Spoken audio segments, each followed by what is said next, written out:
పరిపాలన చేతగాక గులాబీ నేతలను నేరుగా ఎదుర్కొనే ధైర్యం లేక బీఆర్ఎస్ నాయకత్వం వివాదం అంటూ సోషల్ మీడియాలో కాంగ్రెస్ చేస్తున్న కుట్రపూరిత ప్రచారానికి సీనియర్ నేత మాజీ మంత్రి హరీష్ రావు చెంపపెట్టి సమాధానం ఇచ్చారు.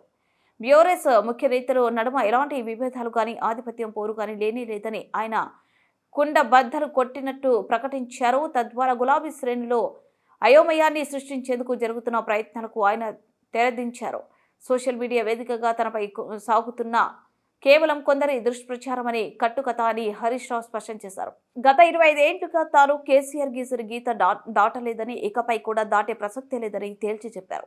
తెలంగాణ రాష్ట్ర ప్రధాత మాజీ ముఖ్యమంత్రి పార్టీ అధ్యక్షుడైన కేసీఆర్ ముందు పార్టీ నాయకత్వ బాధ్యతలను కేటీఆర్ కు అప్పగిస్తే తాను స్వాగతిస్తానని హరీష్ రావు నిర్ద్వంద్వంగా పేర్కొన్నారు. లేకపోతే డబ్బలు ఎత్తేస్తున్నారు, స్ట్రీట్ వెండర్స్ దుకాన్లు తీసేస్తున్నారు, చాలా కష్టపడుతున్నారు, పర్వాలేదు.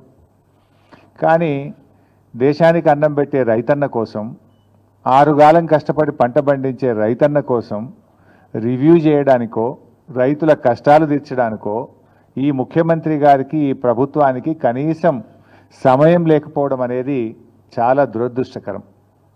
అంటే ఈ ప్రభుత్వం రైతుల పట్ల ఏ పాటి చిత్తశుద్ధి ఉందో ఈరోజు మనకు స్పష్టంగా అర్థమవుతూ ఉంది. ధాన్యపు రాశులను గాలికి వదిలేసి అందాల పోటీలతో అందాల రాశుల చుట్టూ ఈ ముఖ్యమంత్రి గారు, ఈ ప్రభుత్వం అంతా కూడా తిరుగుతూ ఉంది. ధాన్యపు రాశుల చుట్టూ తిరుగుతలేరు, అందాల రాశుల చుట్టూ తిరుగుతూ ఉంది ఈ ముఖ్యమంత్రి, ఈ ప్రభుత్వం. మీ ప్రాధాన్యత ఏంది అని అడుగుతా ఉన్నా. ఈ ప్రభుత్వం అధికారంలోకి వచ్చిన 18 నెలల నుంచి కూడా రైతులను అరిగోస పెడతా ఉన్నారు. ధాన్యం కొనుగోలులో ఈ ప్రభుత్వ వైఫల్యం కొట్టొచ్చినట్టు కనబడతా ఉంది. ఈ సంవత్సరం ఏం చెప్పారు? 70 లక్షల మెట్రిక్ టన్నుల వడ్లు యాసంగి పంటలో కొంటామన్నారు. ఇవాళటికి 40 లక్షల మెట్రిక్ టన్నులు దాటలేదు. రైతులకు దాదాపు 4,000 కోట్ల రూపాయలు బకాయి పడ్డది ప్రభుత్వం. అంటే కొన్నటువంటి వడ్లకు 48 గంటల్లోనే డబ్బులు ఇస్తామని ఉత్తమ్ కుమార్ రెడ్డి గారు ప్రగల్భాలు అయితే బాగా బలుకుతూ ఉన్నారు. 48 గంటలు కాదు కదా, 10 రోజులైనా కూడా ప్రభుత్వం కొన్న ధాన్యానికి రైతులకు డబ్బులు పడడం లేదు. బోనస్ అయితే దిక్కే లేదు. యాసంగి పంటలో 512 కోట్ల రూపాయలు ప్రభుత్వం బోనస్ కింద రైతులకు చెల్లించాల్సి ఉంది. 512 కోట్ల రూపాయలు కాదు కదా, 5 పైసలు కూడా బోనస్ కింద ఈ ప్రభుత్వం ఇప్పటిదాకా రైతులకు విడుదల చేయలేదు. కొన్నటువంటి ధాన్యానికి కూడా 4,000 కోట్ల రూపాయలు బకాయిలు పడ్డది. మంత్రి గారేమో 48 గంటలు అంటాడు, 10 రోజులైనా ధాన్యానికి డబ్బులు రానటువంటి పరిస్థితి ఉంది. అమ్ముకోవడానికి తిప్పలే, అమ్మిన తర్వాత డబ్బులు రావడానికి కూడా రైతులు ఆ కార్యాలయాల చుట్టూ తిరుగుతూ తిప్పలు పడుతున్న పరిస్థితి ఉంది. కొనుగోలు కేంద్రాలకు వచ్చి కొనుగోలు కేంద్రాల్లో రోజుల తరబడి ఎదురు చూస్తున్నటువంటి పరిస్థితి. ఇవాళ ఒక 4 లక్షల మెట్రిక్ టన్నుల ధాన్యం కొనుగోలు కేంద్రాల్లో రోజుల తరబడి పెండింగ్లో ఉంది. కొన్నటువంటి ధాన్యం 1 లక్ష మెట్రిక్ టన్నులు మిల్లులకు పంపడానికి లారీలు లేక, మిల్లులు దించుకోక 1 లక్ష మెట్రిక్ టన్నులు మధ్యలో మిగిలిపోయింది. అంటే ఎంత ఉదాసీనంగా ఈ ప్రభుత్వం ఉంది, రైతుల పట్ల ఎంత నిర్లక్ష్యంగా ఈ ప్రభుత్వం వ్యవహరిస్తుందనడానికి ఇది స్పష్టమైనటువంటి ఉదాహరణ. అంటే పెట్టుబడి సాయం అందించడంలో జాప్యం. మీకు తెలుసు, వానకాలం రైతు బంధు అయితే గొట్టిండ్రు, యాసంగి రైతు బంధు ఇవాళటికి 3 ఎకరాలకు కూడా వేయలేదు. ఇవాళ గౌరవనీయులైన ఉప ముఖ్యమంత్రి గారు చాలా గొప్పగా చెప్పేసిండు. ఏమంటుండు? మేము పెట్టుబడి సాయం కోసం బడ్జెట్లో 18,000 కోట్లు పెట్టినాం, ఏడాదంతా ఇస్తాం, మెల్లగా ఇస్తాం, ఏడాదంతా ఇస్తారట. ఎప్పుడు పెట్టుబడి సాయం అంటే ఎప్పుడు ఇవ్వాలి? పంటకు పెట్టుబడి సహాయం, విత్తనాలు కొనుక్కోవడానికో నాట్లు పడడానికంటే ముందు ఇవ్వాలి. కోతలైపోయినా యాసంగి పెట్టుబడి సాయం ఇవ్వలేదు ఉప ముఖ్యమంత్రి గారు. ఇలా ఖమ్మంలో చెప్తున్నాడు ఆయన గారు, మెల్లగా ఇస్తారట. మీరు కాంగ్రెస్ పార్టీ మేనిఫెస్టోలో ఏం పెట్టారు? కేసీఆర్ 10,000 ఇచ్చిండు, మేము 15,000 ఇస్తాం. ఆ 15,000 కూడా పంట సీజన్ ప్రారంభం కాకముందే రైతుల ఖాతాల్లో వేస్తామన్నాడు. ఇప్పుడు పంట సీజన్ ప్రారంభం కాదు, పంట సీజన్ అయిపోయింది. అయినా కూడా ఇంకా ఖాతాల్లో డబ్బులు పడలే.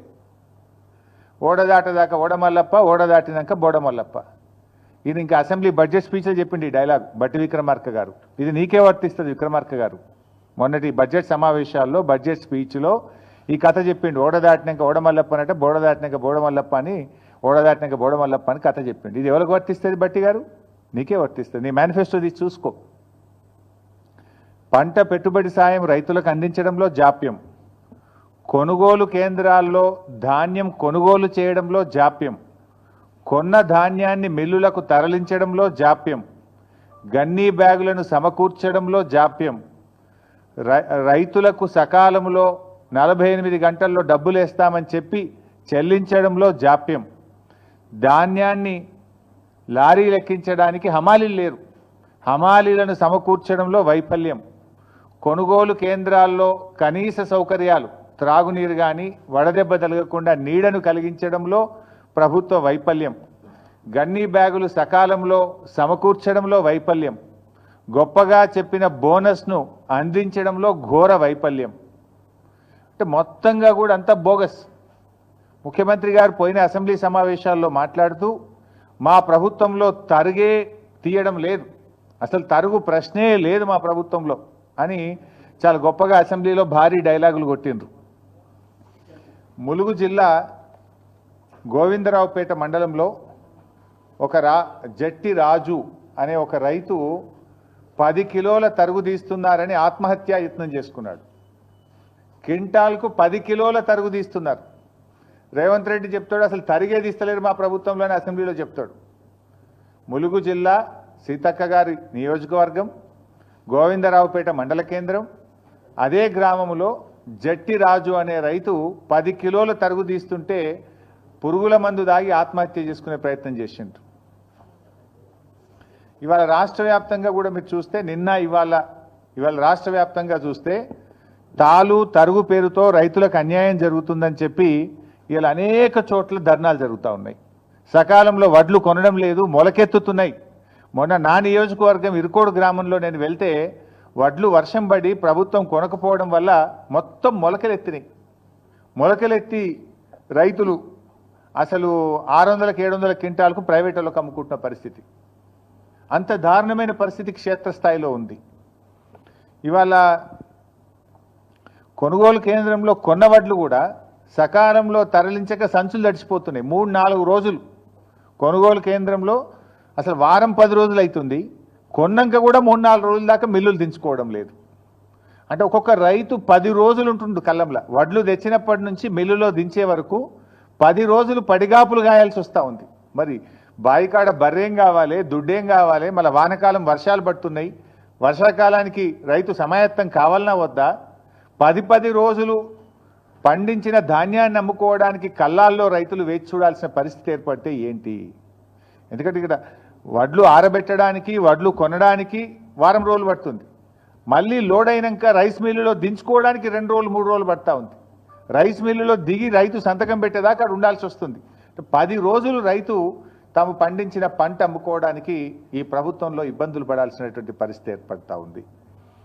ముఖ్యంగా ఈ ప్రభుత్వం చాలా విషయాలు చెప్తూ ఉంటారు. మాటలు ఘనం, చేతలు శూన్యం. ఈరోజు కొనుగోలు కేంద్రాల్లో కనీస వసతులు లేకపోవడం వల్ల, నీడ లేకపోవడం వల్ల, త్రాగునీటి వసతి లేకపోవడం వల్ల, రోజుల తరబడి ఎండలో ఉండడం వల్ల పిట్టల్లాగా రైతులు చనిపోతూ ఉన్నారు. నిన్న మహబూబాబాద్ జిల్లా పోచంపల్లి గ్రామంలో గొగులోతు కిషన్ అనే రైతు నిన్న కూడా చనిపోవడం జరిగింది. ఇలా గొగులోత్ కిషన్ ఎందుకు చనిపోయిండు? రోజుల తరబడి అక్కడ ఉండి గొగులోత్ కిషన్ రోజుల తరబడి ఆ పంట అమ్ముకోవడానికి కొనుగోలు కేంద్రంలో ఉండి తీవ్రమైన వడదెబ్బకు లోనైపోయి గొగులోత్ కిషన్ గారు నిన్న మహబూబాబాద్ జిల్లాలో చనిపోవడం జరిగింది.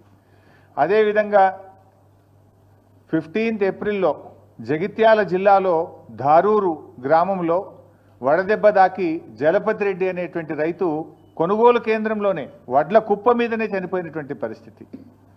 అదేవిధంగా ఏప్రిల్ 21వ తేదీ మహబూబాబాద్ జిల్లా తొర్రూరు గ్రామంలో ప్రేమలత గారు, మహిళా రైతు హనుమాన్ల ప్రేమలత గారు మహిళా రైతు వడదెబ్బ తగిలి తొర్రూరులో వారు వడ్ల కుప్ప మీదనే చనిపోయినటువంటి పరిస్థితి. అదేవిధంగా నెల్లుకు